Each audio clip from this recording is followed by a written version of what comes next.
Good morning mga ka-sounds. May tuturo lang ako, may module lang ako. May nag-request isang cellphone at saka isang mixer. Kung paano daw i-connect yung cellphone sa mixer.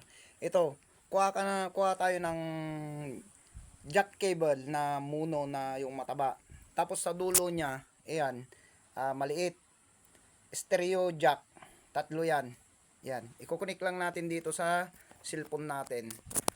Tapos itong mono jack, i-connect natin dito sa mixer line. Yan. Gawin nating mid-high yun. Tapos ito, line 1, kukonect din natin yung mono sa line. Yan. Ayan, naka-input na siya, naka-input na siya. Tapos may output dito, main output, papunta sa amplifier. Yan, left and right. Yan, i-on natin yung mixer.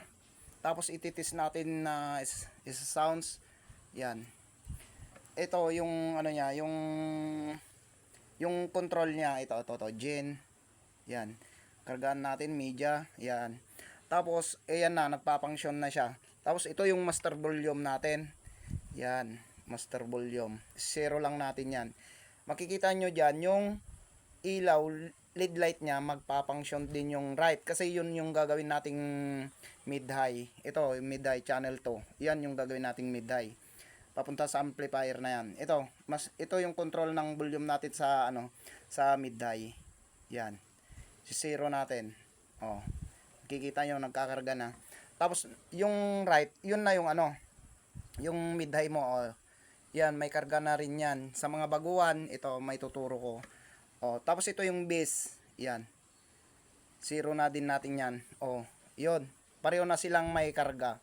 Kaya yan ang may tuturo ko, yung isang cellphone at saka isang mixer. Yung mga baguhan dyan na nais na matuto yan. Tapos kuha ka ng isang jack na naman. Dalawa yan. Input mo lang dito sa main output. Right. Yun. Right. At saka sa left. Yan. Papunta na po yan doon sa amplifier nyo. Yan. Oh, malinaw na po.